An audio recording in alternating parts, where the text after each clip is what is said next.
పులివెందులలో జరగబోయే ఉప ఎన్నిక ఒక జెడ్పీటీసీ ఉప ఎన్నికలా లేదు. నిజంగా ఒక రాష్ట్ర స్థాయి ఎన్నికగా చాలామంది చూస్తున్నారు. అంతటి తీవ్ర పరిణామాలు అక్కడ కనిపిస్తున్నాయి.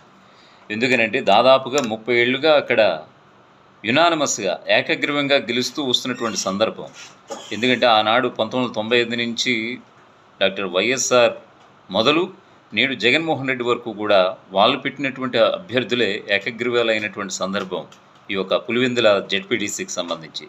వాస్తవానికి 2021లో మహేశ్వర్ రెడ్డి అతను కూడా ఏకగ్రీవం కావడంతోటి అది కూడా వచ్చింది. సో, ఆయన మరణాంతరం వస్తున్నటువంటి ఉప ఎన్నికలో ఇప్పుడు టీడీపీ తన పాలసీకి విరుద్ధంగా పోటీ చేయబోతోంది. సాక్షాత్తు టీడీపీ పులివెందుల నియోజకవర్గ ఇన్ఛార్జిగా ఉన్నటువంటి బీటెక్ రవి సతీమణిని టీడీపీ ఇప్పుడు బరిలోకి దించుతోంది.